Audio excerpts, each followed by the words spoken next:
बिस्मिल्लाहिर्रहमानिर्रहीम। शुरुल्लाह के नाम से जो बड़ा ही मेहरबान हायत रहम करने वाला है। बच्चों हमने चैप्टर स्टार्ट किया था वर्किंग कैपिटल मैनेजमेंट, यही है ना? Working capital management. मैंने आपको बताया था कि वर्किंग कैपिटल का मतलब होता है वो कैपिटल जो आपको डेली बेसिस के ऑपरेशन के लिए चाहिए। Current asset minus current liabilities equal to working capital. Working capital management का मतलब है कि आपने अपने एसेट्स को और लायबिलिटीज को इन अ वे इस तरह मैनेज करना है कि आपके दो ऑब्जेक्टिव्स पूरे होने चाहिए। आपकी प्रॉफिटेबिलिटी, आपका रिटर्न ऑन एसेट भी बढ़े और आपका रिस्क ऑफ इंसॉल्वेंसी भी कम हो। क्लियर है? क्योंकि प्रॉफिटेबिलिटी और लिक्विडिटी का इनवर्स लिंक है। If you try to ensure profitability, liquidity will be reduced or risk of insolvency will be increased. If you try to ensure liquidity, then risk of insolvency will be reduced and return on asset should reduced. तो हमने अपने assets को manage करना है ताकि दोनों objectives simultaneously क्या किए जा सके, फुलफिल किए जा सके। तो इसके लिए हमें लिक्विडिटी और प्रॉफिटेबिलिटी के दरमियान बैलेंस मेंटेन करना पड़ेगा। बात आपको समझ आ गई? क्लियर है बच्चों? सो दिस इज व्हाट, तो ये था हमारा थोड़ा सा बैकग्राउंड। ये capital available for daily basis of operations, current asset minus current liabilities. तो हमने इन्वेंट्री, रिसीवेबल, कैश, पेएबल और ओवरड्राफ्ट को मैनेज करना सीखना है इन दिस चैप्टर। क्यों सर? क्योंकि बच्चों प्रॉफिटेबिलिटी और लिक्विडिटी में इनवर्स रिलेशन है। हमने प्रॉफिटेबिलिटी और लिक्विडिटी को at the same time ensure करना है। क्लियर है? क्योंकि इन दोनों में इनवर्स लिंक होने की वजह से when we try to ensure profitability, liquidity गिर जाती है। लिक्विडिटी गिरने का मतलब है बिजनेस के क्लोजर का रिस्क ज्यादा हो जाता है। अगर आप लिक्विडिटी इंश्योर करते हैं तो बिजनेस के क्लोजर का रिस्क तो कम हो जाता है क्योंकि आपके पास कैश बैकअप पड़ा है, तो आपका बिजनेस तो क्लोज नहीं हो सकता। बट इवेंचुअली क्या होता है कि आपका रिटर्न ऑन एसेट भी कम हो जाता है, गिर जाता है। उसके बाद अगर बात करते हैं, मैंने आपको पढ़ाया था inventory management. Inventory management start कर दिया था हम लोगों ने। मैंने आपको बताया था, पहले आपको ये पता होना चाहिए कि इन्वेंट्री से रिलेटेड आपकी कितनी तरह की कॉस्ट लगती है। तो आपको ये पता होगा तभी आप इसको कंट्रोल कर पाएंगे ताकि इस कॉस्ट को कम किया जा सके। Purchase cost, cost of buying an item, holding, warehouse का सारा खर्चा, theft, pilferage, obsolescence, deterioration, cost of capital. आपने इन्वेंट्री को होल्ड किया हुआ है, आपका पैसा स्टक है, you need some money from the market. इस रेट पे, ओवरड्राफ्ट के रेट पे। क्लियर है बच्चों? तो जितने दिन का ओवरड्राफ्ट उतने दिन की कॉस्ट। तो वर्किंग कैपिटल साइकिल का कम होना क्या है? अच्छी बात है। कम होना क्या है? कम होने का मतलब क्या है? कम कैसे किया जा सकता है? आप अपने, मैं आपको बताता हूँ कम कैसे किया जा सकता है जी। लीडिंग एंड लैगिंग से। रिसीवेबल से पैसा जल्दी निकलवाओ, पेबल को पैसा लेट दो। क्लियर है? अगर पेबल को पैसा जल्दी दोगे, वर्किंग कैपिटल साइकिल लेंथी होगा, शॉर्ट नहीं होगा। अगर रिसीवेबल से पैसा लेट आएगा तो ये और लेंथी हो जाएगा। बच्चों हर स्टेप में ना आपने वैल्यू ऐड करनी है। जैसे इन्वेंट्री आई, मटेरियल आया, स्टोर में ना पहुंचाओ, डायरेक्ट प्रोडक्शन वालों के पास दो। तो जो 10 दिन आपने मटेरियल स्टोर में रखा था वो 10 दिन बच गए। फिर प्रोडक्शन वाले, आपकी प्रोडक्शन टीम इतनी एफिशिएंट होनी चाहिए कि उसको as soon as possible finish good में कन्वर्ट करे। फिर आपकी सेल और मार्केटिंग टीम इतनी अच्छी होनी चाहिए कि उसको इमीडिएटली सेल करे ताकि चीजें आपके स्टोर में ना, आपकी आउटलेट में ना पड़ी रहे। फिर आपकी अकाउंट्स टीम इतनी अच्छी होनी चाहिए कि रिसीवेबल से पैसा जल्दी निकले। आपको पता है जैसे जैसे बिजनेसेस बड़े होते जाते हैं तो ये सेक्शंस बनते जाते हैं। क्या बनते जाते हैं? अगर आप बैंक्स की बात करते हैं तो बैंक में ये एक सेक्शन है। बैंक में ये क्या है? ऊंची आवाज में, ऊंची आवाज में, ऊंची आवाज में, ऊंची। तो बैंक में क्या है? बैंक में एक सेक्शन है। किस चीज का सेक्शन है? अकाउंट्स का है ना। तो रिसीवेबल डिपार्टमेंट अलग है। तो उनका काम ही क्या है? रिसीवेबल से पैसा इकट्ठा करना। जैसे बैंक से उनका काम ही मेजोरिटी क्या है? तो उनका एक अलग सेक्शन है, रिसीवेबल कलेक्शन डिपार्टमेंट, जो कि बार बार आपको चेस करता है, आपके घर विजिट करता है, उसके अलावा आपकी बैंक स्टेटमेंट चेक करता है, होल्ड करके रखते हैं ताकि कहीं आप लोग भाग ना आ जाए। क्लियर है? तो बहुत ज्यादा अभी ना मैं आप लोगों को जो पढ़ाऊंगा ना फॉरेन करेंसी रिस्क मैनेजमेंट, तो वहां पर एक चीज है, एक आदमी था मिजान बैंक में, तो उन दिनों मेरी सिस्टर्स वहां जॉब करती थी। तो वो कहती कि उसने ना बैंक के साथ ट्रांजेक्शन को हेज किया था, तो एंड टाइम पे उसको 32 लाख का नुकसान हो गया। तो आपको बाद में पता लगेगा हेजिंग क्या होती है। 32 लाख का नुकसान हो गया और वो बंदा आ ही नहीं रहा था। तो ट्रेजरी वालों ने कहा कि इसको बुलाएं बंदे को। तो ना हमने कहा ठीक है, हमने कहा कि इसको बुलाने का क्या तरीका है, कि मतलब वो कैसे, वो तो आ ही नहीं रहा है, मतलब 32 लाख का नुकसान है, तो हम ऑटोमेटिकली पैसे डिडक्शन भी नहीं कर सकते। तो इस जगह थी, हम लोगों ने उसे ऑफर्स वगैरह दे के फोन वगैरह किए कि प्लीज सर आप आए। जैसे ही वो आया हमने बाहर से गाड़ी उठवा ली। हमने कहा चलो, गाड़ी उठवा ली। तो ना वो कहता कि जो मर्जी हो जाए, मैंने किसी भी किस्म में कोई भी पेमेंट नहीं करनी। उसको पता लग गया। तो उसने क्या किया, पैदल ही घर चला गया, जाके नोटिस भेजा सुप्रीम कोर्ट का। सुप्रीम कोर्ट का नोटिस आ गया। सुप्रीम कोर्ट का नोटिस इतनी जल्दी नहीं आता। नोटिस आया कि जी, तो बैंक वालों को गाड़ी वापस करनी पड़ी। मिसेस ने कहा कि मैंने सोचा कि मैं ना इसका अकाउंट फ्रीज कर देती हूँ, इंजंक्शन लगा देती हूँ। जब इंजंक्शन लगाने लगी तो उन्होंने कहा कि इसके अकाउंट में तो कोई पैसे ही नहीं है। उसने पैसे निकलवा लिए थे उसमें सारे। हाँ, जितने दिनों में गाड़ी वापस की ना, तो 3-4 दिन का भी जो वक्फा था, तो उसने पैसे ही सारा निकलवा लिया। पर पैसे निकलवा के किसी और बैंक में नहीं लेके गया। किसी और बैंक में लेके जाता तो इतनी जल्दी पैसा नहीं जाना था। उसी बैंक में नया अकाउंट खुलवाया, और बाय लो जो है ना, आप नया अकाउंट जब खुलवाते हो तो पुराने अकाउंट की वजह से नए अकाउंट में फ्रीजिंग इंजंक्शन नहीं लग सकता। तो उनका जो ट्रेडिट डिपार्टमेंट का हेड था, उन्होंने कहा कि इस बंदे को बैंकरप्ट डिक्लेयर कर दो, कि इससे अब 32 लाख नहीं आना। तो उन्होंने कहा कि अगर कोशिश कर ले, अगर ये 32 लाख आ जाता है, इससे आप निकलवा लेते हैं, तो प्रोसीड ना शेयर कर लीजिएगा। प्रोसीड क्या कर लीजिएगा, शेयर कर लीजिएगा। फिर इसी कहती है 1 महीना पूरा मैं कोर्ट जाती रही उसके खिलाफ। तो 1 महीने के बाद इवेंचुअली वो बंदा केस हार गया। और वो जो 32 लाख था, वो ट्रेजरी डिपार्टमेंट में 5 लोग थे मेरी सिस्टर को मिला के, तो उनके दरमियान भी शेयर हो गया 32 लाख। तो उनका फायदा हो गया और बैंक ने उसे बैंकरप्ट कर दिया हुआ। तो इस तरीके से मतलब ये काम ही बहुत मुश्किल है।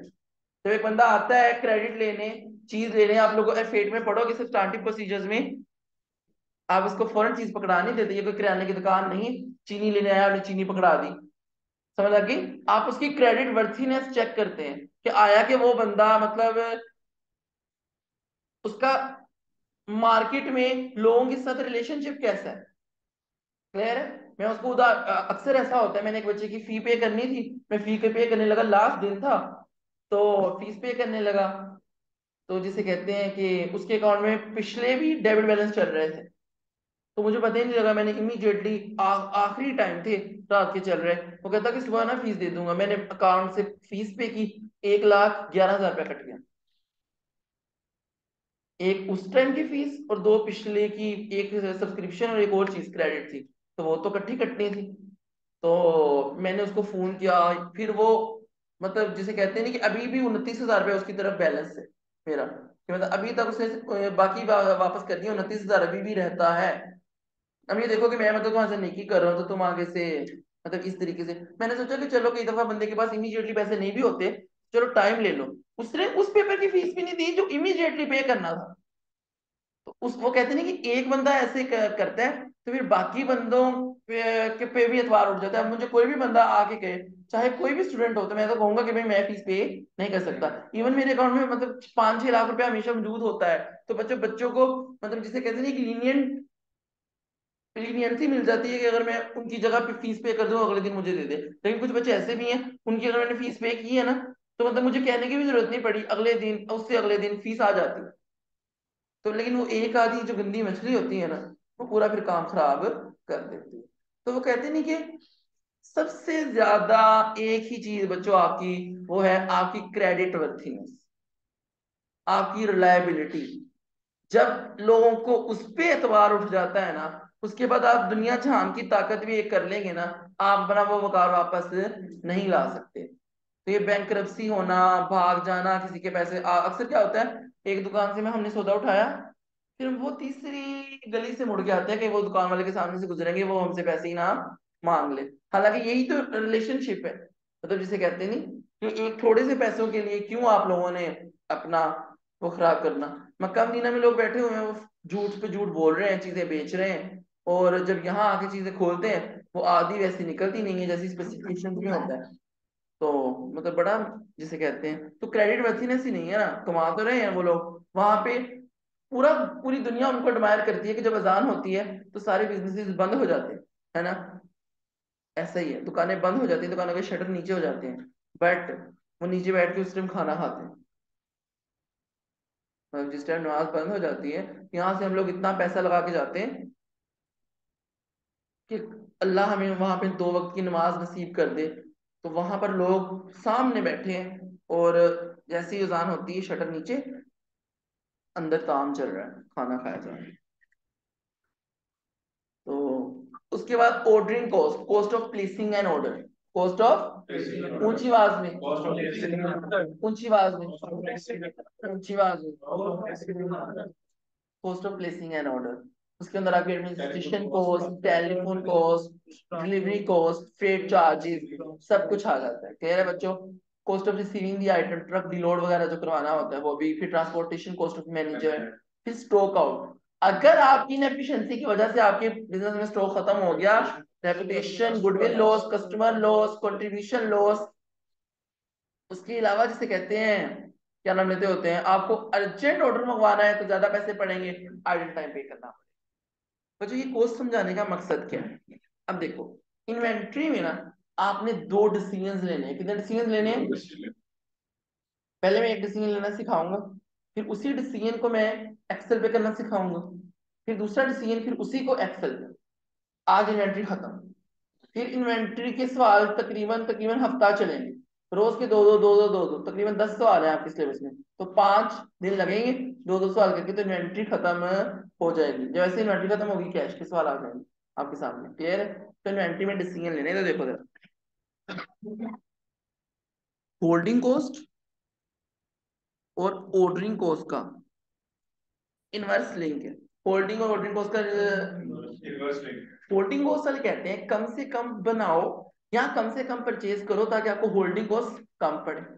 ऑर्डरिंग कॉस्ट वाले कहते हैं ज्यादा से ज्यादा मटेरियल एक ही बार में मंगवा लो ताकि आपको ऑर्डरिंग कॉस्ट कम पड़े। जैसा कि मैंने मैकडोनल्ड्स वालों को फोन किया, मैंने कहा कि सर मुझे आपका बिग मैक खाना है, तो ऑर्डर किया, साथ ही वहाद आ गया, आने का सर मेरे लिए भी एक बिग मैक मंगवा लें। अब दोबारा फोन किया तो दोबारा चार्जेस लगे। इससे बेहतर था कि जब मैंने फोन करना था तो मैं सबसे पूछ लेता, अगर किसी ने खाना होता तो बल्क में एक दफा मंगवा लेता ताकि ऑर्डर कॉस्ट एक ही बार पड़, क्योंकि ऑर्डर कॉस्ट पर ऑर्डर होती है, पर यूनिट नहीं होती। आपको बात समझ आ गई। Okay, this is what, this is the relationship. अगर मैं होल्डिंग कॉस्ट को कम करता हूँ, क्या होल्डिंग कॉस्ट, अगर मैं ऑर्डरिंग कॉस्ट को कम करता हूँ तो इन दोनों के दरमियान ही बैलेंस नहीं है। क्लियर है बच्चों। और इन दोनों को कॉमन पता क्या बोलते हैं, इकोनॉमिक कॉस्ट। क्या पेपर में सवाल आता है, ये देखो पेपर में सवाल आएगा, EOQ is used to reduce holding cost, आपने कहना है गलत। EOQ is used to reduce ordering cost, गलत। EOQ is used to reduce both holding and ordering cost, और होल्डिंग और ऑर्डरिंग को क्या बोलते हैं, टोटल इकोनॉमिक कॉस्ट। इसीलिए अब जो मैं मॉडल पढ़ाने जा रहा हूं डेट इज ईओक्यू, क्या दोबारा, इकोनॉमिक, इकोनॉमिक ऑर्डर, ऊंची, इकोनॉमिक ऑर्डर क्वांटिटी। सर ये है क्या मॉडल। बच्चों जंग चल रही थी होल्डिंग कॉस्ट और ऑर्डरिंग कॉस्ट के दरमियान। होल्डिंग वाले कहते थे कि अगर हमारा और ऑर्डरिंग वालों का क्या है, इनवर्स रिलेशनशिप है। उसी टाइम ईओक्यू मॉडल आया। ईओक्यू मॉडल ने कहा मैं आपको एक फॉर्मूला दूंगा, मैं आपको एक क्या दूंगा, ऊंची आवाज में, ऊंची ऊंची, मैं आपको एक फॉर्मूला दूंगा, उसके थ्रू आप जो क्वांटिटी निकालेंगे, अगर आप उतने यूनिट्स का ऑर्डर करेंगे ना, तो आपकी होल्डिंग प्लस ऑर्डरिंग दोनों कम हो जाएंगे। आपने ऑर्डर करने से पहले ईओक्यू का फॉर्मूला लगाना है, जितने यूनिट्स आएंगे आपने उतने यूनिट का क्या करना है, ऑर्डर प्लेस करना है। तो आपकी होल्डिंग और ऑर्डरिंग दोनों क्या आएंगी, कम। इधर देखो जरा, 2 into CO into AD CH EOQ। बच्चों AD क्या है? Annual demand. ऊंची आवाज में, ऊंची ऊंची। ये गलती कभी किसी ने भी जिंदगी में नहीं करनी है, पेपर में अक्सर एग्जामिनर आप लोगों से करवाएगा। डिमांड दी होती है उसने वीकली, क्या? तो आपने मल्टीप्लाई बाय 52। और अगर उसने साइलेंट केस ना हुआ तो उसने बता देना है कि भाई there are 50 weeks in a year. Month की डिमांड दी हो तो मल्टीप्लाई बाय 12। मंथ की डिमांड दी हो तो मल्टीप्लाई बाय 12। इसकी डिमांड दी हो तो मल्टीप्लाई बाय 52। तो that is the AD, that is the क्या है Hamza? AD, annual demand. Annual लेनी है डिमांड, क्या लेनी है? अब आगे आ जाते हैं जी, CO क्या है? Cost of placing an order. दोबारा, ऊंची। दोबारा, cost of placing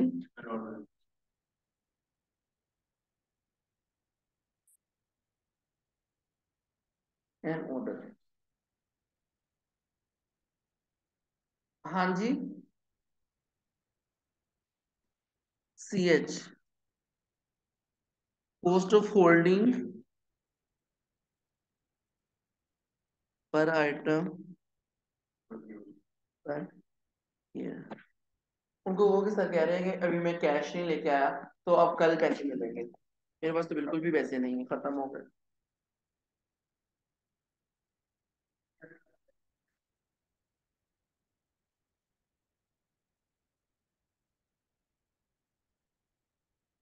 that is EOQ, economic order quantity. इतने ऑर्डर, इतने यूनिट्स का आप ऑर्डर करेंगे तो आपकी होल्डिंग और ऑर्डरिंग कॉस्ट दोनों क्या हो जाएगी? कम हो जाएगी। क्लियर है सर?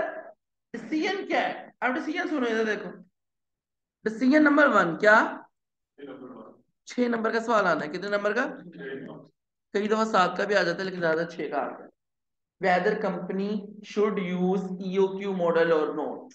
दोबारा, whether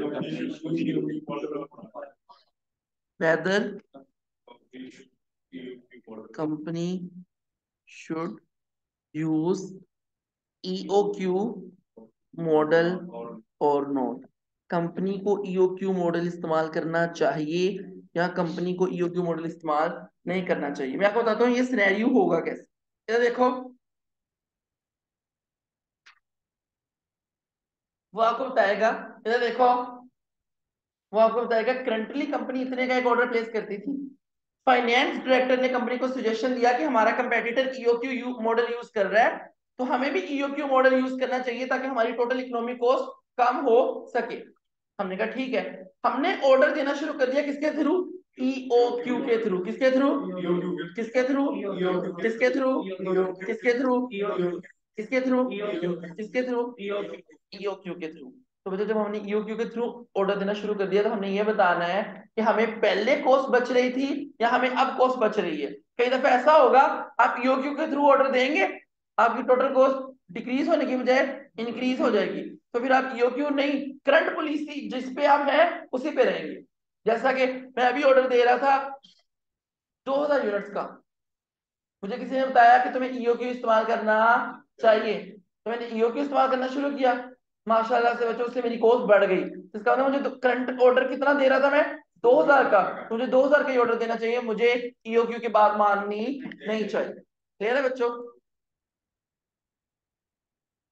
बच्चों EOQ से तो यहां से आप लोग यूनिट फाइंड कर लेंगे। क्या फाइंड कर लेंगे? तो सर पता कैसे लगेगा कॉस्ट कैसे बढ़ गई? तो आपको बच्चों तीनों कॉस्ट निकालनी पड़ेगी, परचेज कॉस्ट, होल्डिंग कॉस्ट और ऑर्डरिंग कॉस्ट। ये तीनों कॉस्ट आप निकाल लेंगे। निकालने के बाद आपको पता लग जाएगा कि आपने कौन सा मॉडल इस्तेमाल करना है। बात समझ आ गई? ये देखो जरा,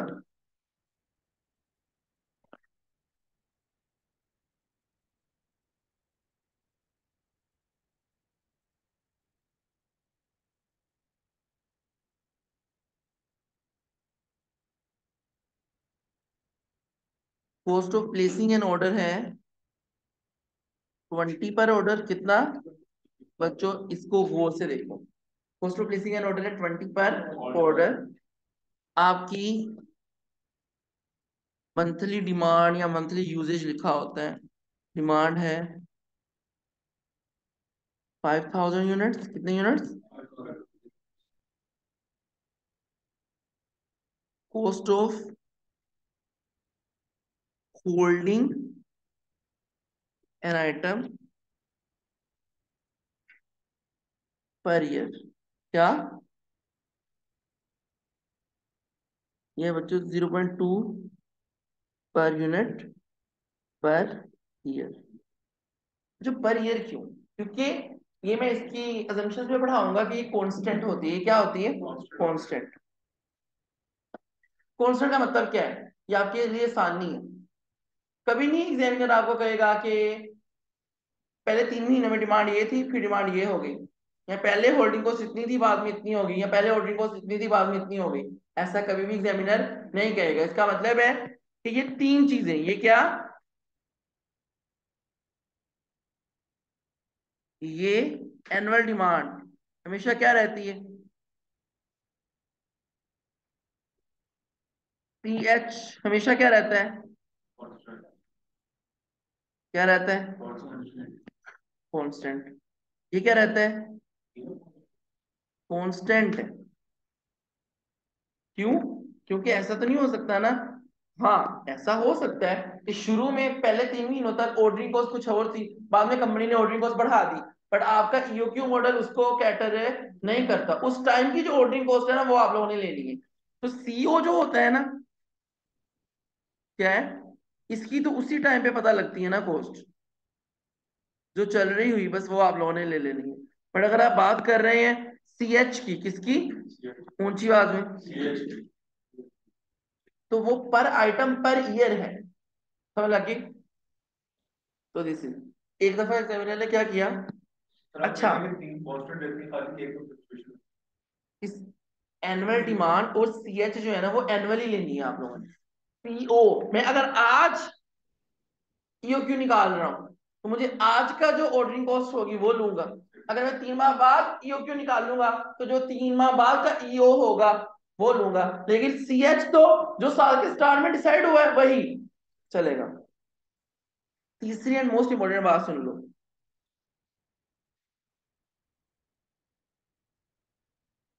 एक दफा उसने बच्चों को कंफ्यूज करने के लिए ना होल्डिंग कॉस्ट भी पर मंथ दे दी। होल्डिंग कॉस्ट भी क्या दे दी? क्या दे दी? तो बच्चों उसको भी किसमें कन्वर्ट करना चाहिए था? ईयर में। अब लेट्स सपोज अगर मैं यही 0.2 पर यूनिट पर ईयर ना होता, पर मंथ होता, तो उसको मल्टीप्लाई बाय 12 करता। एक तो ये, एक तो ये पॉइंट है कि अगर ये मंथ में ना दे दे तो आपने उसको ईयर में कन्वर्ट कर देना है। दूसरा पॉइंट बच्चों, वो देता है स्प्लिट। क्या? स्प्लिट कर देता है। कैसे? आपको पता है ना होल्डिंग कॉस्ट में कितनी चीजें हैं? कितनी? फिल्ट्री, सब कुछ है ना, ऐसे ही है ना। वो आपको दो आइटम देता है, वो कहता है कॉस्ट ऑफ कैपिटल इतना है और पिलफरीज कॉस्ट इतनी है पर आइटम पर ईयर। तो आपने उन दोनों को ऐड करना है, तो total holding cost per item per year I. आपको पता होना चाहिए इसके लिए कि होल्डिंग कॉस्ट में आइटम्स कौन कौन सी आती हैं। अगर वो 2 से 3 आइटम्स भी दें तो उसको ऐड करो, तो आपकी holding cost per item per year बन जाएगी। ऑर्डरिंग में ऐसा मसला नहीं है, क्योंकि ऑर्डरिंग तो पर ऑर्डर ही होती है। बट होल्डिंग में 2 पॉइंट वो टेस्ट करता है, या वो मंथ में दे देगा तो उसको ईयर में कन्वर्ट करना पड़ेगा, या वो वीक में दे देगा उसे ईयर में कन्वर्ट करना पड़ेगा, या इवेंचुअली वो क्या करेगा कि स्प्लिटेड फॉर्म में दे देगा। तो वो वही बच्चा कर सकता है जिसको पता है कि होल्डिंग कॉस्ट में कौन कौन सी आइटम्स इंक्लूडेड है। उसने एक दफा किया था, कॉस्ट ऑफ कैपिटल अलग दिया, उसका उसने कहा कि 0.2 पर आइटम पर ईयर है। फिर उसने कहा पिलफरीज कॉस्ट ऑफ इन्वेंट्री जो है ना, वो 0.4 पर आइटम पर ईयर है। तो 0.4 और 0.2 0.6 पर आइटम पर ईयर हो गया होल्डिंग कॉस्ट। बात समझ आ गई? ऐसे कर लेना, और कोई मसला नहीं।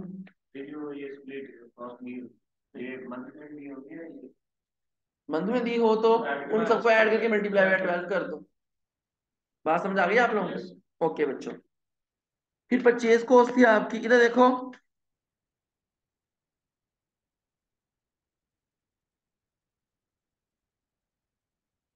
12 पर आइटम।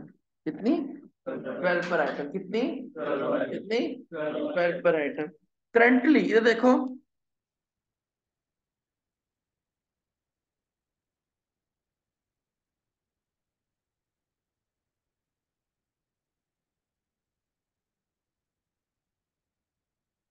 करंटली आप लोग 4000 यूनिट्स का ऑर्डर देते हो। कितने यूनिट्स का ऑर्डर देते हो? कितने यूनिट्स का? आहत, तुम्हारा ना मैंने पढ़ाई का जो मेथड है ना वो चेंज करना है, इसलिए पूरा सवाल गौर से समझो। मैंने कैसे एक्सेल पे करना है ये समझो। जो पेपर जो सवाल होगा वो तुमने खुद घर से करके लेके आना है। उसमें मैं कोई सवाल नहीं करवा सकता, वरना 300 मैंने सीआर करवाना है कम से कम। कम से कम है ये, मैंने इतना करवा के भेजना है। तो मैं 300 खुद करवाने लग गया, तो फिर मैं पढ़ाऊंगा कब और सीआर कब करवाऊंगा? तो समझ लग गई? ताकि जिस तरह पिछली दफा तुमने पेपर दे दिया इस पर भी दे दो। ओके बच्चों, समझ लग गया आप लोगों को? हम लोग घर स्कूल से बैठे, हम 4000 यूनिट्स का एक ऑर्डर दे रहे हैं। कितने यूनिट्स का एक ऑर्डर दे रहे हैं? कितने यूनिट्स का एक ऑर्डर दे रहे हैं? कितने यूनिट्स का? कितने यूनिट्स का? 4000 यूनिट्स। हमें किसी ने बताया कि हमें ईओक्यू यूज करना चाहिए, और अभी हमने डिसीजन लेना है weather company should use EOQ model और नॉट। ये देखो जरा, पहले मैं आपको बता दूं कि कॉस्ट की फॉर्मूले क्या है, फॉर्मूले कैसे निकालने हैं। परचेज कॉस्ट निकालने का फॉर्मूला ये होता है,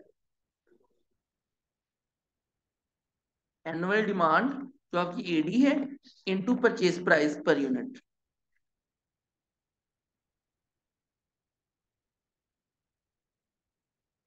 क्लियर है? नेक्स्ट, होल्डिंग कॉस्ट क्या? ईओ क्यू, जो अभी आपने निकाला है, डिवाइड इसको कर देना किस पे? 2 पे। अगर तो कंपनी की पॉलिसी है, कंपनी कुछ बफर स्टॉक रखती है, सेफ्टी स्टॉक, लेट्स सपोज, तो बच्चों को उसमें क्या हो जाएगा? ऐड हो जाएगा। क्या हो जाएगा? Safety stock. तो जो आप लोगों ने डिमांड रूल लगाना है, पहले ईओक्यू को 2 पे डिवाइड करना है, उसके अंदर सेफ्टी स्टॉक ऐड करना है, उसको मल्टीप्लाई कर देना है सीएच से।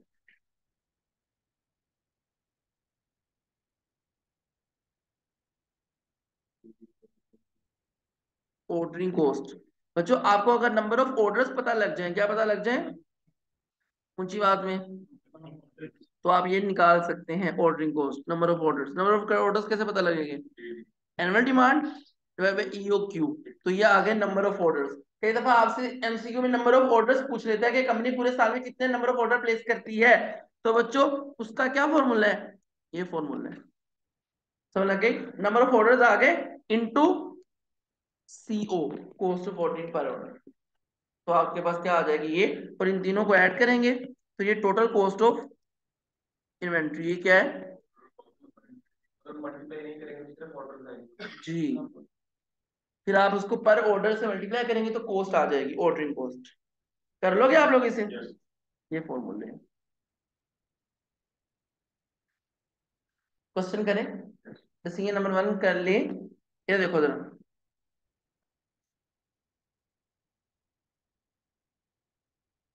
यहाँ पर तो मैं दरम्यान में क्या लगा रहा हूँ, लाइन। एक्सेल में लाइन लगाने की जरूरत है नहीं। क्लियर है?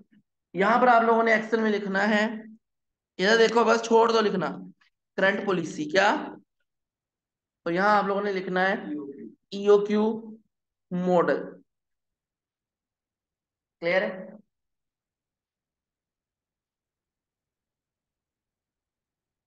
परचेज कॉस्ट क्या? ओके। एनुअल डिमांड कितनी थी? 5000 यूनिट थे इंटू 12, 60,000 यूनिट कितने? ये आपकी एनुअल डिमांड है हुजैफा, ये बात समझ आइए। 60,000 यूनिट से कितने यूनिट है? तो बच्चों 60,000 यूनिट इंटू परचेज प्राइस कितनी है? 12 पर यूनिट। 60,000 को 12 से मल्टीप्लाई करो, 7,20,000। ईओक्यू मॉडल में भी परचेज कॉस्ट में कोई फर्क है नहीं होता। 60,000 इंटू 12 पर, तो ये कितना आ गया? 7 लाख आ गया। ओके। अब बच्चों होल्डिंग कॉस्ट क्या?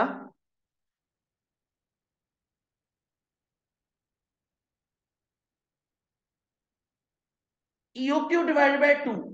यहाँ ईओक्यू तो है ही नहीं, यहाँ करंट ऑर्डर क्वांटिटी लेनी है, कितनी है? 4000। एक ऑर्डर हम कितने का देते हैं? 4,000 का। तो ये हमारी ऑर्डर क्वांटिटी होगी divide by 2 into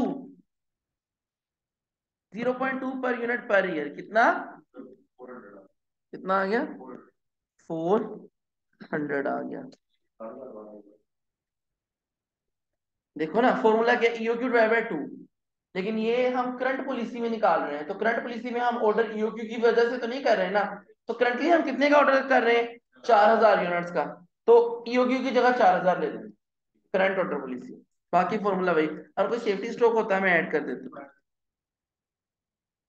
ordering cost क्या? एनुअल डिमांड 60,000 की डिवाइडेड बाय 4,000। कितने ऑर्डर हुए? कितने? 15 ऑर्डर साल में जाएंगे। 4,000 का एक ऑर्डर, 15 ऑर्डर जाएंगे और आपके 60,000 यूनिट्स जो है ना वो आ जाएंगे। 15 इंटू 20, 3। तो बच्चों 7,20,000, 400, 300 कितना हो गया? 7,20,000। कर लोगे आप लोग? मुजैफा समझ आई? अब आ जाते हैं ईओक्यू मॉडल पे। अब ईओक्यू मॉडल पहले लगाओ। तो वो यहां नहीं लगाना, वो साइड पे लगा के लिखना है। EOQ 2 into 20 into 60,000 divided by 0.2 bracket close. जल्दी से सारे बच्चे से सोल्व करो।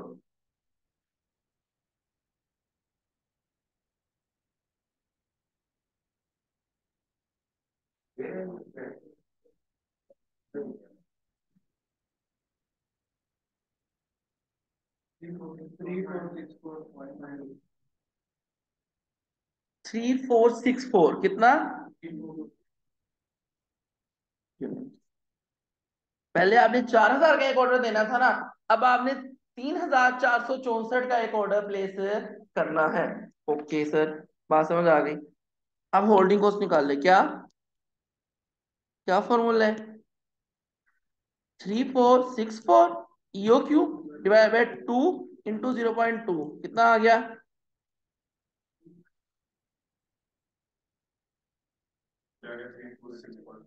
34।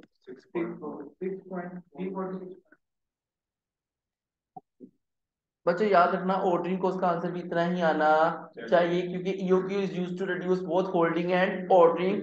तो होल्डिंग और ऑर्डरिंग का आंसर क्या आता है? बराबर। लेकिन हाँ, अगर कोई सेफ्टी स्टॉक मौजूद होता क्या, तो इन दोनों का आंसर बराबर नहीं आता। अगर सेफ्टी स्टॉक मौजूद होगा तो आंसर इक्वल नहीं आएगा। अगर सेफ्टी स्टॉक मौजूद नहीं होगा, जैसे इस सवाल में मौजूद नहीं है, तो आंसर क्या आएगा?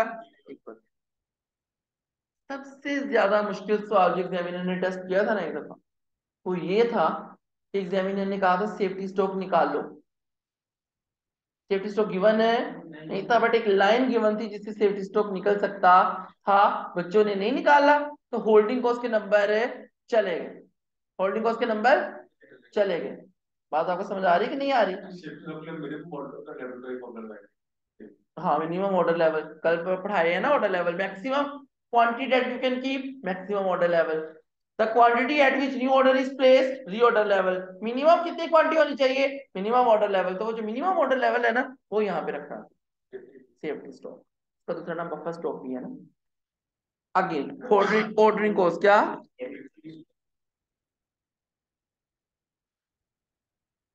अब ऑर्डर ज्यादा होंगे क्योंकि क्वांटिटी कम हो गई है। तो जब क्वांटिटी कम हो जाए तो ऑर्डर क्या हो जाते हैं? ज्यादा हो जाते हैं। ऑर्डर क्या हो जाते हैं? ऑर्डर क्या हो जाते हैं? ज्यादा। Annual demand 60,000। ईओक्यू कितने? 3464। कितने ऑर्डर हो गए? हाँ, तो तकरीबन 17 ऑर्डर। इनटू मल्टीप्लाई करो इसे 20 से।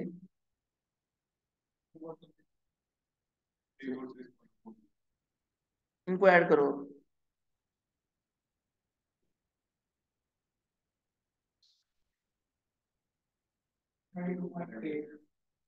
7,20,000, 346.4, 346.4।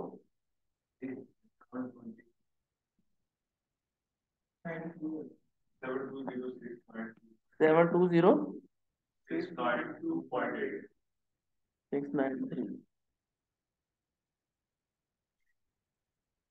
$7 से आपकी कॉस्ट क्या हुई है, कम हुई तो है ना। तो आपने लिखना है, ये देखो जरा, कोई जो भी कंपनी का नाम हुआ, XYZ को should use EOQ model as it gives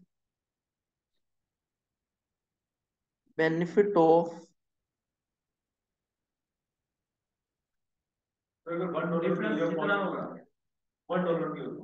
बच्चों ये तो मैंने अज्यूम किया था ना, इसलिए इतना कम डिफरेंस आ रहा है। एग्जामिनर का डिफरेंस अच्छा खासा होता है।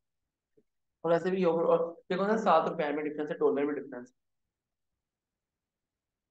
समझ लगी? क्लियर है बच्चों? बात हो जाएगी, कर लो, समझ जाओ। अब सर इसके नंबर कैसे मिलेंगे? 6 नंबर का सवाल है ना। EOQ मॉडल,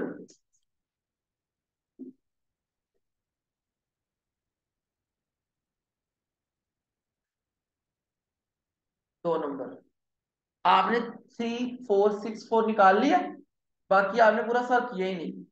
2 नंबर आपको मिलेंगे, पार्शियल मार्किंग में। आगे चलें, ये पूरा टेबल किया आपने सॉल्व। परचेज कॉस्ट का कोई नंबर नहीं है। क्यों नंबर नहीं है बच्चों? इससे डिसीजन पे फर्क नहीं पड़ता, घट्टा फर्क नहीं पड़ता। ये जो डिसीजन नंबर 1 है, weather company should use EOQ और नॉट, अक्सर परचेज कॉस्ट गिवन ही नहीं होती। जब परचेज कॉस्ट गिवन ना हो तो आप परचेज कॉस्ट निकाल ही नहीं सकते, तो ना निकालो। गिवन भी हो तो ना निकालो, क्योंकि ना तो उसका कोई नंबर है, ना ही वो डिसीजन पे फर्क डाल देगा। कैसे नहीं फर्क डालेगा? क्योंकि बच्चों दोनों साइड पे 7,20,000 है। 7,20,000 को खत्म कर दो, इधर 700 हो जाता, इधर 693 हो जाता। डिसीजन तो सेम है, वही रहता। तो परचेज कॉस्ट को लेने की जरूरत नहीं है, लेकिन जो अगला डिसीजन है उसमें परचेज कॉस्ट को लेने की जरूरत है, इसीलिए मैंने परचेज को यहीं पे करवा दी। होल्डिंग कॉस्ट क्या? ऊंची आवाज में, ऊंची। 1.5 नंबर इसका है, 1.5 ऑर्डरिंग का, और 1 डिसीजन का। आंसर का कोई नंबर नहीं होता, 1 डिसीजन का। अगर यही नंबर वो कर दे, 7, 7 नंबर का सवाल कर दे, तो होल्डिंग और ऑर्डरिंग दो दो नंबर के हो जाए। लेकिन ज्यादातर ये 6 नंबर का टेस्ट है। तो लगे तो आपको हर स्टेप का नंबर है। मैं आपको बताता हूँ जैसे, मेरी ना ये वाली होल्डिंग सही थी, ये वाली होल्डिंग ना गलत निकली, तो मुझे 0.75, 1.5 का हाफ मिल जाएगा। मेरी ये दोनों ऑर्डरिंग ठीक थी, 1.5 मिल जाएगा। क्लियर है बच्चों कि नहीं? लेकिन बच्चों एक नुकसान है, अगर मेरी होल्डिंग गलत हो गई तो उससे मेरा डिसीजन भी क्या हो जाएगा, गलत। तो यहां से भी नंबर जाएगा, और डिसीजन का भी 1 नंबर जाएगा, 2 नंबर यहां से चलेगा। बात समझ आएगी आपको कि नहीं आएगी? ओके हो गया, डिसीजन नंबर 1 हो गया। डिसीजन नंबर 2 अभी करते हैं, लेकिन इससे पहले जरा मैं आपको एक्सेल पे ही सवाल सॉल्व करना सिखाता हूँ। बहुत सारे लोग ऐसे हैं जो इस क्लास में नए हैं, सबको पता। और जितना का एक्सेल चलाना आता है मैं जानता हूँ। पता क्यों? क्योंकि F7 में एक्सेल है ही नहीं। रेशो में डब्बा बना होता है टेबल, उसके अंदर बस वर्किंग डाल दो, कोई एक्सेल नहीं है। वर्ड के ऊपर पूरा 20 नंबर का सवाल है। एक सवाल होता है 20 नंबर का वर्ड एक्सेल के ऊपर, और उसके अंदर भी पूरी स्टेटमेंट बनानी होती है सिर्फ। तो स्टेटमेंट बनानी है, तो सिर्फ वर्किंग शो करवा के दरमियान में वो कोई एक्स्ट्रा ऑर्डिनरी डिसीजन वगैरह लेने नहीं होते। मोबाइल छोड़ दो, तुम्हें किस बात की समझ नहीं आ रही तो मोबाइल छोड़ोगे तो आएगी ना। मोबाइल कोई ना यूज करे क्लास में, ये F9 है, F2 नहीं, जिसमें आप लोग बच जाओगे। ओके बच्चों, ठीक है, वहां जूम मत करना, वहां 100 100 पे होता है, 100% पे, वही इनफ है। यहाँ इधर देखो बच्चों जरा, लेट्स सपोज ये रिक्वायरमेंट नंबर 1 है, ये रिक्वायरमेंट नंबर, तो मैं यहाँ पर, अच्छा, एक्सेल, एक्सेल जो है ना, एक मैथमेटिकल कैलकुलेशन का एक टूल है। जिस तरीके के से हर चीज को एक कमांड की जरूरत होती है ना, एक्सेल को भी कमांड की क्या है, जरूरत है। एक्सेल के अंदर आप 3 चीजें ऐड कर सकते हैं, text, numerical and formula. Text, numerics and formula, text, numeric and formula. जब आपने टेक्स्ट ऐड करना है, you don't need to place any of the equal sign, equal sign लगाने की जरूरत नहीं है। जब आपने न्यूमेरिक डालना है, इक्वल साइन लगाने की जरूरत नहीं है। जब आपने फॉर्मूला डालना है, फॉर्मूला तब तक आपको कैलकुलेट करके नहीं देगा जब तक आप इक्वल का साइन नहीं डाल देते। इक्वल का साइन कमांड है कि भाई अब इसको क्या करो, कैलकुलेट करो। दूसरा, एक्सेल को डिमास रूल ही आता है बस, एक्सेल को आपका फॉर्मूला पता नहीं है। आपने एक्सेल को अपनी ब्रैकेट से बताना है कि भाई फॉर्मूला तुमने लगाना कैसे।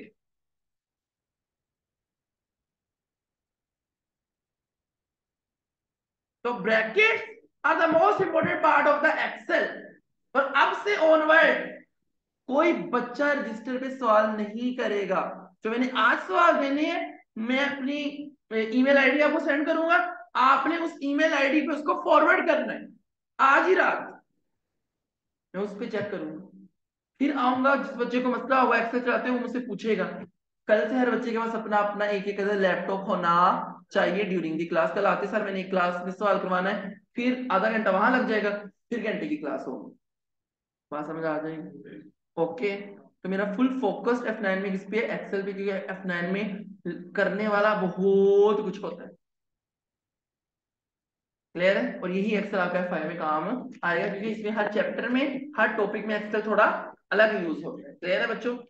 डिफिकल्ट एक्सेल यहाँ यूज होता है। अभी तो देखो जरा, मैंने उसको बताना है कि मैं ये पार्ट ए सोल्व कर रहा हूँ। क्या सोल्व कर रहा हूँ? उसके लिए मुझे एक ब्रैकेट लगाऊंगा, A and then this and then यहाँ। क्लियर है? तो बात समझ आई कि नहीं? तुमसे पूछ रहा हूँ मैं, मुझे रजिस्टर पे सवाल नहीं करने बाहर। इस सेल पे गए, उस पर क्लिक किया, यहां लिखा करंट पॉलिसी। और बच्चों, करंट पॉलिसी लिखा, सेल से बाहर जा रहा है, आपका टेक्स्ट सेल से, आप यहां आए, डबल टैप किया, उससे इसको क्या कर दिया, एडजस्ट कर दिया। लेकिन आप वहां पर और इसको अच्छा प्रेजेंट कैसे कर सकते हैं, इसको यहां से पकड़ो, थोड़ा यहां ले जाओ, ताकि जरा खुला खुला सेल हो जाए ना। क्योंकि अगर आप सिर्फ टैप करोगे, ये देखो ये बाहर निकल रहा था, मैंने इस पर टैप किया, इसे सिर्फ इतना सा एडजस्ट किया। लेकिन अगर आप जरा इसको थोड़ा और खुला दिखाना चाह रहे हैं, तो फिर आप इसको टैप करने की बजाय अपने हाथ से पकड़ो, और जितना खुला आप दिखाना चाह रहे हैं वहां तक ले जाओ। थोड़ी अच्छी प्रेजेंटेशन के बच्चों नंबर तो नहीं होते, बट मैं आपको बताता हूँ। मेरी मदर है ना, उस पेपर चेक करती है ना, तो होता क्या है, माँ बताती होती है कि प्रेजेंटेशन मेरा मूड सही करती है। प्रेजेंटेशन खराब है तो मुझे ढूंढना पड़ेगा बच्चे ने किधर क्या लिखा है, किधर क्या लिखा है, तो मुझे एग्जॉस्टेड हो जाऊंगी, और नंबर तो फिर उसको नहीं मिलने वाले। एग्जामिनर को ढूंढना पड़ रहा है जी, ईओ की बच्चे ने कहाँ कैलकुलेट किया है, ये वो। तो प्रेजेंटेशन में मेरा हमेशा से क्या रहा है, फोकस रहा है।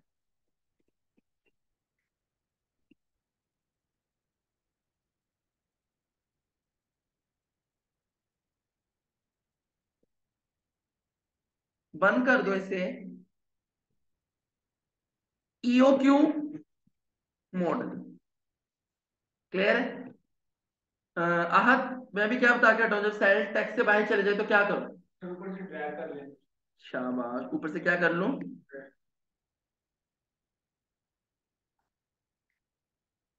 ओके, ये मैंने ड्रैग कर लिया। परचेज कॉस्ट को यहाँ लिखने की जरूरत नहीं है, बिकॉज इसमें परचेज कॉस्ट का कोई नंबर है नहीं है। तो मैं सबसे पहले यहाँ पे लिखूंगा होल्डिंग कॉस्ट।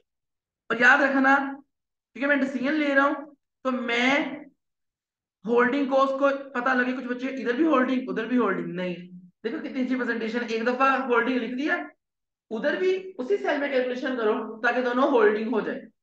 नीचे क्या आएगा, यहाँ ऑर्डरिंग कॉस्ट। बच्चों मैं ना आप लोगों को मार मार के भी ना एक ही सेल में क्वेश्चन करना सिखाऊंगा। बच्चे क्या करते हैं, नंबर ऑफ ऑर्डर एक सेल में, फिर उसको मल्टीप्लाई कर रहे होते हैं रेट पर ऑर्डर के साथ, फिर निकाल रहे होते हैं ऑर्डर को, तीन तीन सेल घेरने की जरूरत है नहीं है। एग्जामिनर को पता लगना चाहिए कि बच्चों आपको एक्सेल आता है, क्लियर है, तो एक सेल में मैंने सवाल करना है पूरा। तो याद रखना, यहां आएगी टोटल कॉस्ट, तो आपने ये लिख लिया, इससे ज्यादा आप कुछ नहीं लिखना। अब इसके अंदर सिर्फ फॉर्मूला पुट करना है। होल्डिंग कॉस्ट पे आ गए, इक्वल का साइन डाला, किसका साइन डाला, किसका, इक्वल का साइन डाला, ब्रैकेट स्टार्ट, ब्रैकेट स्टार्ट ना भी करें ना, एक्सेल को डिमास रूल आता है। मैं अब आपको दिखाता हूं कि एक्सेल कहां गलती करता है और कहां सही करता है। ये देखो जरा, एक्सेल को डिमास रूल तो आता है। 4000 का एक ऑर्डर था ईओक्यू डिवाइडेड बाय 2 इंटू 0.2, यही था ना फॉर्मूला। इतना रूल एक्सेल जानता है तो ब्रैकेट लगाने की जरूरत नहीं थी। एक्सेल को पता है कि पहले मैंने डिवीजन करनी है, फिर मैंने मल्टीप्लिकेशन करनी है, और ये 400 आंसर मेरा आ गया। और यहां आप लोगों ने डॉलर का साइन लगा के रखना है ताकि पता लग जाए कि ये आप लोग क्या कर रहे हैं, कॉस्ट निकाल रहे हैं। और अगर 3 जीरो कॉमन लिए हों एग्जामिनर ने क्या, तो आपने ब्रैकेट लगानी है, सॉरी डॉलर का साइन लगाना है, ये एंड 30, और फिर इसी को control C and this one control V, तो ये यहां पर भी क्या हो जाएगा, पेस्ट हो जाएगा डॉलर का साइन, क्योंकि हर फिगर डॉलर में होती है आपके एग्जाम में, डॉलर कॉमा और 3 जीरो। बात आ जाएगी समझ। नेक्स्ट, अब एग्जामिनर गलती कहां करेगा, सोचो। इसी एग्जांपल में ऑर्डरिंग कॉस्ट भी होती, क्या होती, सॉरी सेफ्टी स्टॉक भी होता, क्या होता, अच्छा इधर रहने दो। ओ शिट, मुझे अभी पता लगा कि मुझे तो भूल गया सेफ्टी स्टॉक ऐड करना। अब एक तरीका तो क्या है, मैं इसको क्रॉस करूं और नया फॉर्मूला डालूं, क्रॉस करूं और नया, समझ लग गई, समझ लगी। और दूसरा तरीका ये है कि मैं ये फॉर्मूला बार है, this is what formula bar, जहां आपका फॉर्मूला शो होगा, एग्जामिनर क्या करेगा, वो आपकी सेल में जाएगा, ऊपर फॉर्मूला देखेगा कि आपने सही लिखा है या नहीं, उसी फॉर्मूले में आपने क्या करनी है, चेंज। जैसा कि मुझे पता लगा वो शिट 500 का कंपनी सेफ्टी स्टॉक भी रखती है, मैंने यहां जाके 500 क्या किया, ऐड, मुझे कैलकुलेटर देना,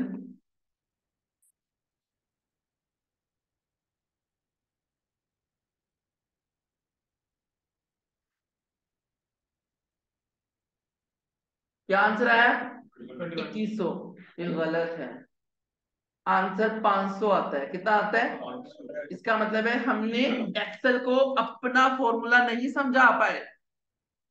कैसे, एक्सेल ने क्या किया, 4000 को 2 से डिवाइड किया, 500 को 0.2 से मल्टीप्लाई किया और दोनों को ऐड कर दिया। हालांकि मैंने एक्सेल को ये नहीं बताया था, मैंने एक्सेल को बताया था 4000 को 2 से डिवाइड करना डिमांस रूल के अकॉर्डिंगली, प्लस उसके अंदर 500 करना, और जो आंसर आएगा उसको मल्टीप्लाई करना 0.2 से। This is my exact formula, जो मुझे एक्सेल को खुद सिखाना पड़ा, एक्सेल को मेरा फॉर्मूला नहीं आता। आहत, मेरा फुल फोकस तुम पे है, तुम्हें समझ आ रही, तुम्हें ये बात समझ आई, आप लोगों को ये बात समझ आई। तो जो फॉर्मूले को जैसे लिखा गया है उसको वैसे लिखो, ब्रैकेट एक की वजह से पूरा सवाल गलत हो जाता है, क्लियर। और जिस बच्चे को अपने फॉर्मूलाज पे यकीन ना हो, मुझे जिस फॉर्मूले पे यकीन नहीं होता था, मैं साथ ही कैलकुलेटर पे 2 मिनट में निकाल लेता था मेरा कैलकुलेटर का और एक्सेल का आंसर बराबर आ रहा है या नहीं। तो ये मैं कब करता था, कि मेरा शुरू शुरू लेवल का पेपर था ना।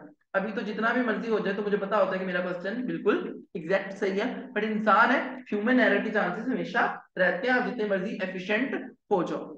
दिस इज 500, बात समझ आ गई, ये फाइल आ जाएगी, 500 कितना। अब क्योंकि ये 500 सिर्फ आपको सिखाने के लिए था, क्वेश्चन का पार्ट नहीं था, इसलिए मैं इसको क्या कर रहा हूँ, रिमूव कर। ऑर्डरिंग कॉस्ट 60,000 की क्या है, annual demand divided by EOQ कितना था 4,000 into 20, 300। Total cost is equal to, इस सेल में जाओ प्लस इस सेल में, आपने अमाउंट नहीं लिखनी, उन दोनों में सेल में जाओ ऐड करो, ताकि एग्जामिनर यहाँ पे जाके देख सके कि आपने किन दो सेल्स को ऐड किया है कि आपका टोटल कॉस्ट आएगी। बात समझ आई। लेकिन अगर यहाँ पे 5-6 सेल होते, क्या होते, तो फिर मैं ये फॉर्मूला नहीं लगाता, फिर मैं लगाता is equal to sum bracket start, पहले भी जाता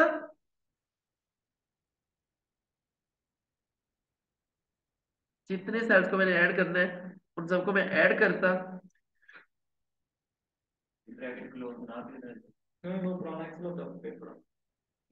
बात समझ आ गई कि नहीं, कि नहीं जी। तो एम ए 1 में आप लोगों को ये पढ़ाने का मकसद समझ आया, ताकि प्रैक्टिकल फील्ड में आप लोग क्या कर सकें, इसको यूज कर सके, इज इक्वल टू ये प्लस ये।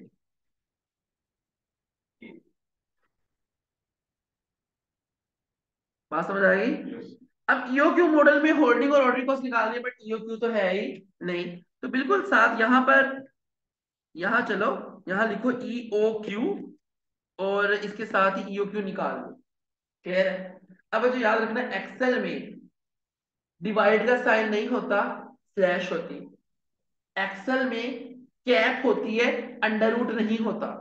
एक्सेल में अंडर रूट का काम कौन करती है, कैप करती है। क्या, तो उसकी जगह हमने कैप लगानी है। क्या लगानी है, और अंडर रूट का मतलब है कैप 1/2। अंडर रूट का यही मतलब होता है ना, 1/2 मतलब हाफ, अंडर रूट का मतलब है हाफ, 0.5। बात समझ आई। इज इक्वल टू, क्योंकि मैं फॉर्मूला लगाने लगा हूं, ब्रैकेट स्टार्ट। अब ये फॉर्मूला जरा थोड़ा मुश्किल लगेगा, इधर देखना जरा, 2 × 20 इंटू 60,000, ऐसे ही है। गलती बच्चों ने क्या करनी कर ली। अब बच्चों ने क्या करना है, डिवाइड 0.2, क्लियर है, ऐसे ही है ना। लेकिन बच्चों एक्सेल करेगा क्या, 60,000 को पहले 0.2 से क्या कर देगा, डिवाइड, फिर जो आंसर आएगा उसको 20 से 2 से क्या कर देगा, मल्टीप्लाई। हमने एक्सेल को बताना है कि पहले तुमने न्यूमिनेटर सोल्व कर, 2 × 20 × 60,000, फिर तुमने पूरे न्यूमिनेटर को 0.2 से, होल्डिंग को से क्या करना है, डिवाइड, फिर तुमने सबका अंडर रूट लेना। बात समझ आई। एक्सेल का पूरा फॉर्मूला समझाना पड़ेगा। Is equal to 2 × 20 × 60,000 bracket close. हमने कहा ये हमारा न्यूमिनेटर है, डिवाइड इसको तुमने करना है 0.2 से, तो मैंने एक ब्रैकेट और लगा दी। अब एक्सेल को पता है, अब एक्सेल को क्या है, पता है, अब एक्सेल को क्या है, पता है। क्या पता है एक्सेल को, बात समझ आ गई। अब बच्चों लगेगी कैप, और कैप 0.5। मैं हमेशा आपको बताऊंगा कि कैप 0.5। मैं आप बताता हूं दूसरा, अंडर रूट होता है 1/2, अगर 1/3 हो तो 1/3।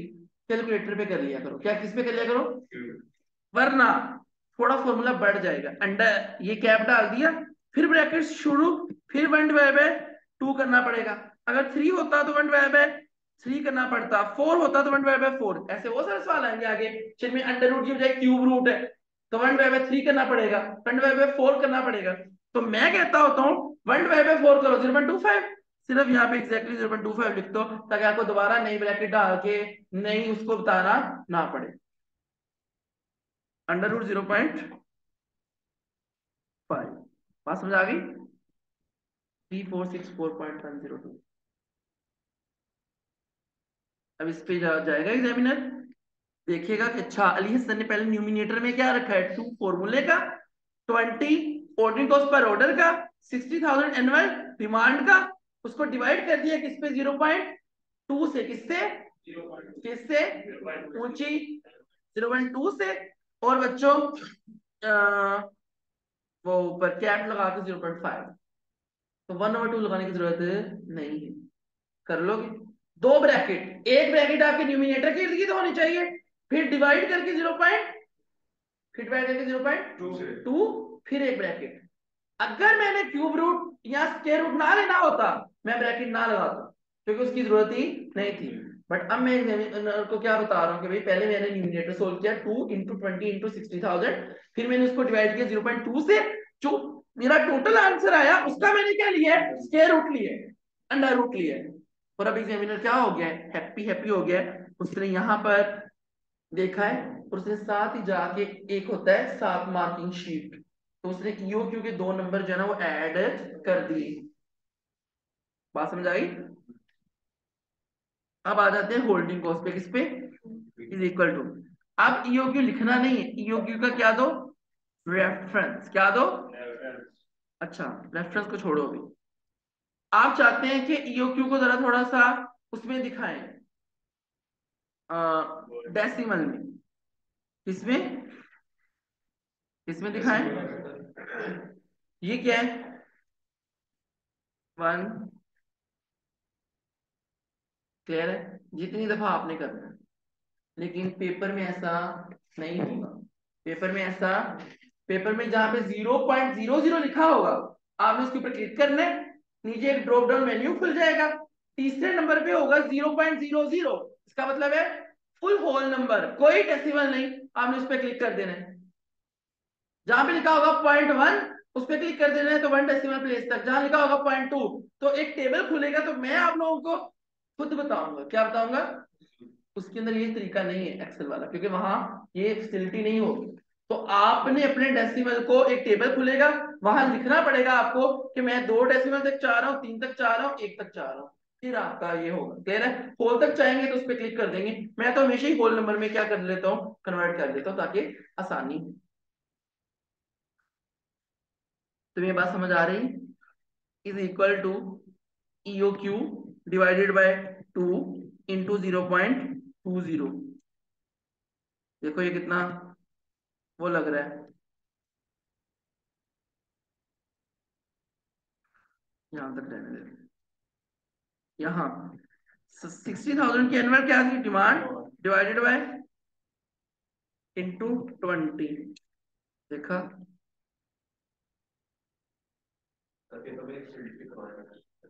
क्या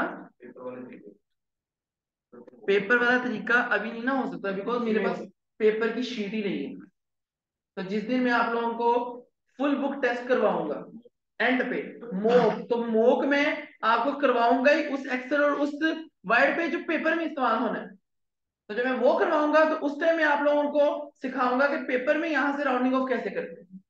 अभी तो आपने एक्सेल ये यूज करना है ना। और हाँ, आप लोगों के पास एक्सेल यूज करने का तरीका, आपके पास एक अदर लैपटॉप होना चाहिए क्लास के लिए, क्लियर है। घर के लिए आपके पास लैपटॉप, एक्सटर्नल कीबोर्ड होना चाहिए, क्योंकि ये बहुत स्मूथ कीबोर्ड है, इस पे तो एक अंधा बंदा भी स्पीड निकाल लेता है। जो टक टक वाला है ना, वो जरा थोड़ा सा लेके आना है, हाँ, ताकि आपको जरा थोड़ी मुश्किल है, क्योंकि पेपर में बहुत गंदी, आपकी सोच जितनी गंदी है, मतलब उससे भी कहीं ज्यादा गंदे जो है ना, मतलब वहां पे कीबोर्ड्स पड़े हुए, क्लियर है। क्या बड़ा मुश्किल था, हाँ,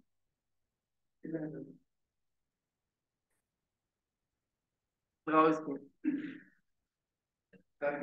मैं फेड का पेपर दे रहा था, मैंने क्या किया, वो लिखना बहुत ज्यादा होता है, मैंने कीबोर्ड उठाया और ना उसको अपनी ना मतलब झोली में रख लिया, ताकि ना लिखने में आसानी हो। मेरे साथ वाली जो लड़की थी ना, उसने भी नकल की, उसने भी उठाया, उठा के यहाँ किया, तो उसकी ना पीछे से तार निकल गई, वो फिर जैसे कुत्ते को वट्टा मारा, तो वो नहीं कहती मिस साइंस कहती क्या हो गया, तो ना ये ना, मैंने कहा नकल के लिए भी अक्ल की जरूरत होती है, तो ना चुप करके बैठो, जो होना था हो गया। आपने तो नीचे से सपोर्ट की ना कीबोर्ड को। ईद पे आए थे ना, ये हमारा ना F5 का पेपर ईद वाले दिन था। हम लोग सेंटर में गए, तो उन्होंने हमें डेयरी मिल्क दी ना, तो इतनी थी बड़ी, मतलब डेयरी मिल्क थी। थोड़ी देर बाद हुआ करे, थोड़ी देर बाद क्या हुआ करे, रूम में एक तो इतना सुनाटा, इतनी खामोशी, एक लड़की ऐसे उसको अनरैप किया करे, पूरा उसकी तरफ देखे, हाँ ये किसने अब डेयरी मिल्क खोल ली है। फिर मतलब वो खाया करे, फिर वो फिर शरारे पहन पहन के आई हूँ, कज्जल लगाए हूँ। ईद का दिन जो था, एग्जाम हुआ, वही कज्जल रो रो के यहाँ तक आया हुआ था। फिर लड़कों को टिश्यूज देने पड़े, ना रो बस कर, जितना हो रहा था हो गया।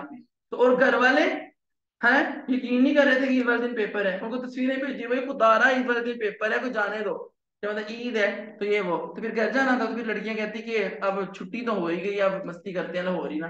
फिर उन्होंने लाहौर फुल एंजॉय किया।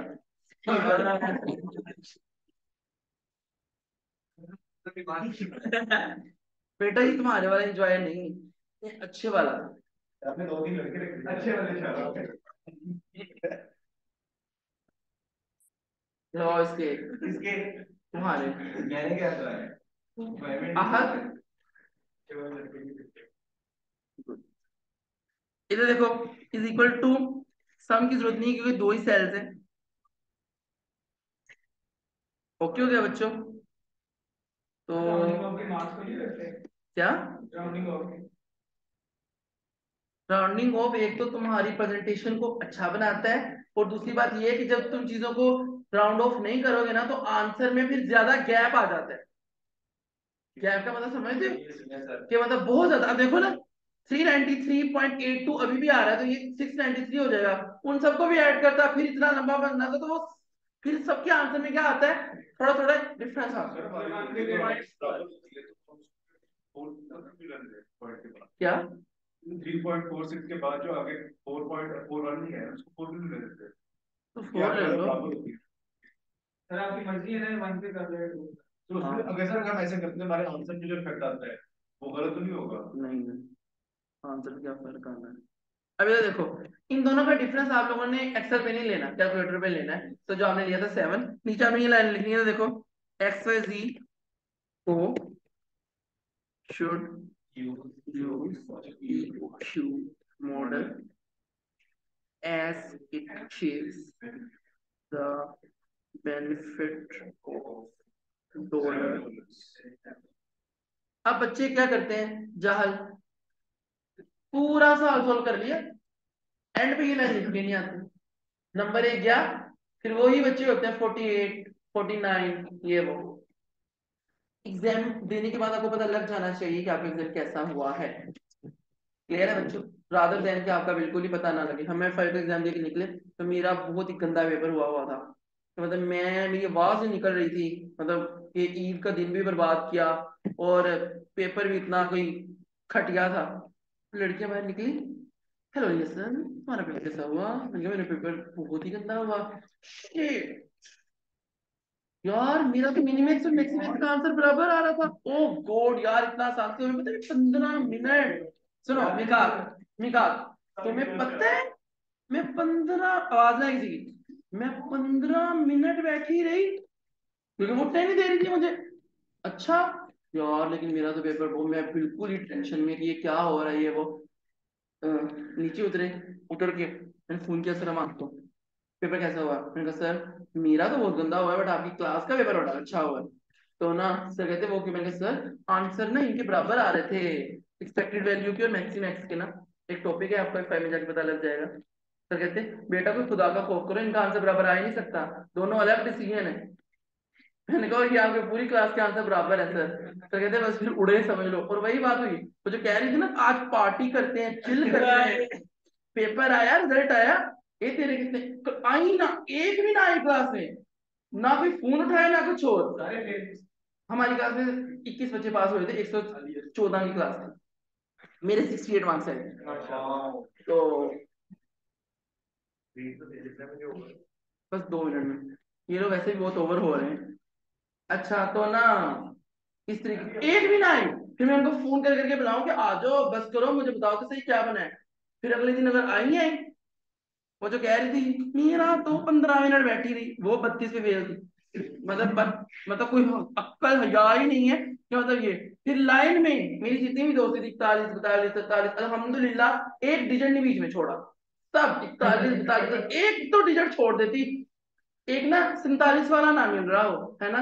अगले दिन एक लड़का टमटम करता है, हाँ कितने हैं 47, मैंने कहा बस एक 47 ही मिलता, 31 से लेके 49 तक सारी फिल है, मतलब तू 47 में आ गया। तो मतलब इतना गंदा रिजल्ट आया सर। हम आपके मतलब इंक्वायरी वगैरह भी लगी थी कि क्लास में इतना गंदा रिजल्ट क्यों आया।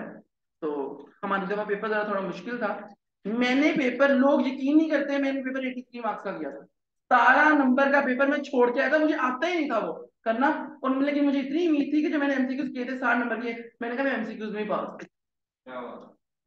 और मेरे 68 मार्क्स आए थे 83 में से। तो वो 17 नंबर का पेपर, उसने हमारी दफा, उसको पता नहीं क्या चुल मची, इतनी सी डेफिनेशन थी 3, उसमें 20 नंबर का सवाल बनाया। तो डेफिनेशन से लिखी है वो।